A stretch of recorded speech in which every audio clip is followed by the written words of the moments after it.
Hi everyone, it's Vicky here, and today I'm happy to guest design for Simon Says stamp. I'm working on my Moleskine sketchbook, and for the background I am going to work with my distress paints. Now, distress paints are not very liquid, and although I would suggest to apply a thin layer of gesso first on your pages, you will see that I'm going to do it directly and it's going to work fine. So I am going to create a night sky, and you can see on screen right now the three colors that I'm going to combine for my night sky. I'm going to apply some paint with the dabber first, and then I'm going to go ahead and use a baby wipe. Now you will see that the first layer is going to look awful, as you can see now, but as we are going to build up the layers, everything is going to nicely blend, and you will see that we are going to have a great result. I'm going to repeat the same process on the other page, and again I am applying it with my baby wipe, and now I am going to do the same thing again on top, and this time I am building up more color, and you can see how nicely it blends. It's covering up all the mess from the back. And you can see that I am using the same baby wipe. I don't switch baby wipes when I switch colors, and this is helping the blending process. Also notice how I apply just a little bit of paint and then blend it with my baby wipe, and that's because it's always easier to apply a little bit of paint and start building the layers than start with too much paint and then you don't know what to do with it. And now to darken everything, I am going to do a wash of black, and that's black soot, but I am applying just a little bit, just to darken up my night sky. Notice how I keep this black layer transparent so you can still see the two colors underneath. So I'm happy with how my night sky is looking at the moment, and now I'm going to go ahead and add the stars.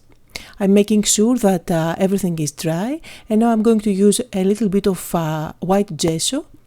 This is thick gesso, so I'm going to thin it with some water, and with a very small brush I am going to do some splashes. And when you are making splashes such as these, remember that the thinner the brush, the smaller the splashes.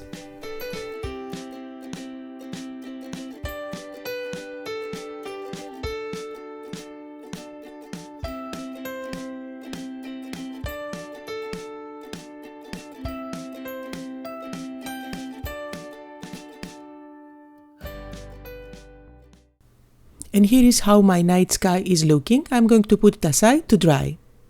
And this is what I'm going to be using to create my focal points.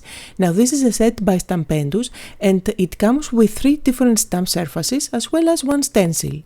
So you can see the stencil now, and one of the stamps is a foam stamp that you can stamp from either side. One is solid and the other one has a nice texture. And you also get this cling stamp as well as this stencil, which I won't be using for today.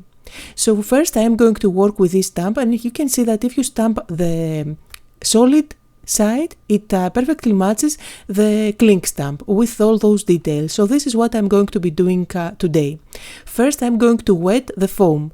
Make sure that you wet the foam. This is going to help the paint to stay nicely on top of your foam. You will get a better result, and you will see that at the end it's going to be super easy to clean up.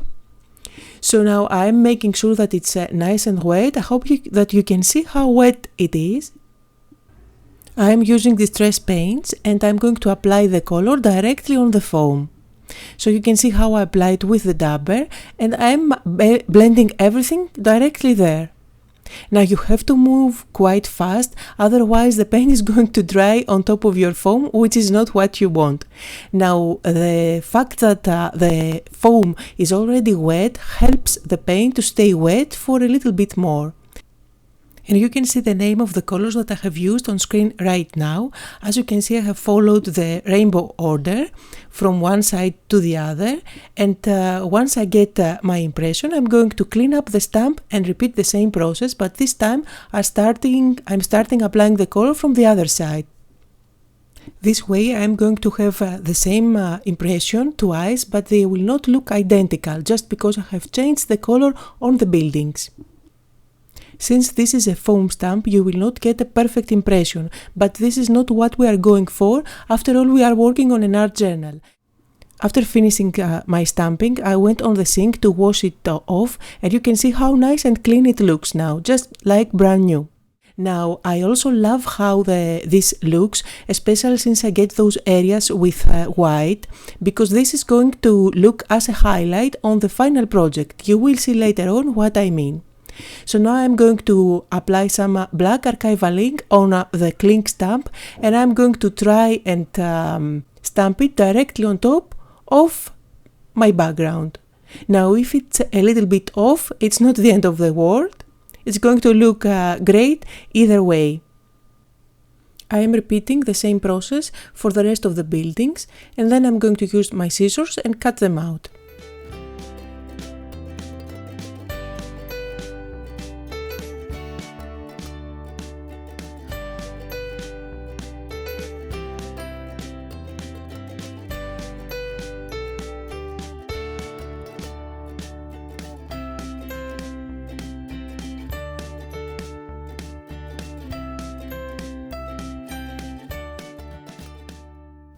To stick my buildings down, I'm going to use my matte medium as a glue. And as you can see, I get more buildings that I need to for my page. So I'm going to use my scissors, cut out the excess, and I'm going to put it behind the rest of the buildings. So I get more layers. And as I am going to stick everything down, I'm also going to make sure that I cover up the buildings with my gel medium. And this is because I want to use my big brush markers later on to do the shading. If you do not intend to do any shading at all, there is no need to cover up the buildings with your matte medium.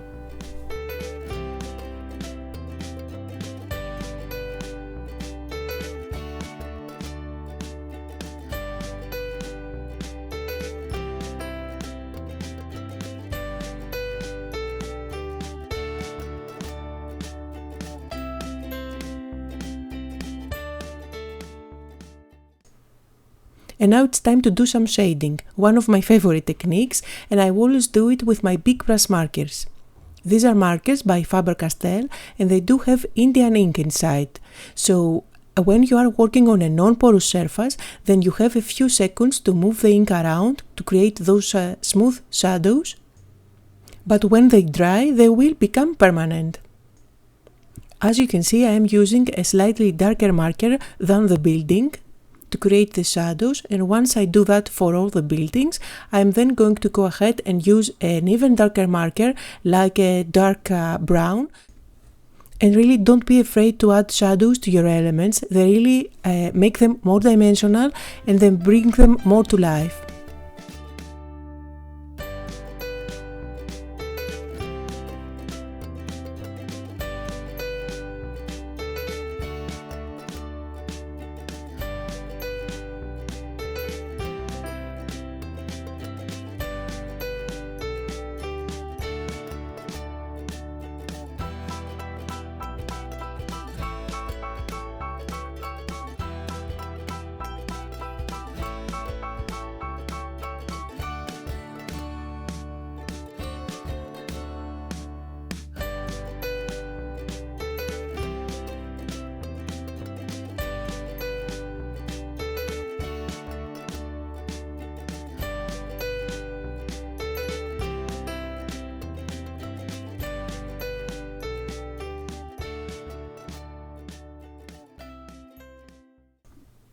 Also notice how I didn't cover up the whole building with my big brush markers, and I intentionally left all those imperfections from the stamping with the foam as they are, so they really look like highlighting on the buildings at the moment. So now I'm happy with how this looks, and I'm going to go ahead and use my white gel pen to add even more highlighting on the buildings. I'm also going to use this pen to light up some of the windows on the buildings.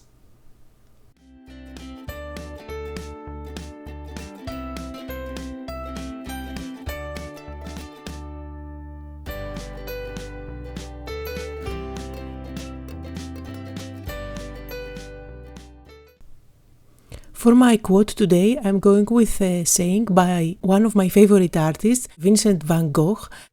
I have printed out some of it on my printer, so I'm just cutting out strips, and I'm also going to combine those strips with sticker letters for some of the words. To stick everything down, I'm using again my matte medium, and I'm also going to make sure that as I stick down the letters, I'm going to cover up the letters with matte medium as well, just to make sure that nothing is going to peel off at some point. Now, I am also going to use those stickers. These are by Making Memories, and I had them in my stash forever. I don't know if they are still available, but if they are, I'm going to make sure to link them down below. Here are some close-up photos of today's project. It is a quick and easy art journal to make, but so fun and colorful. I hope you had fun and got inspired. Thank you all for watching.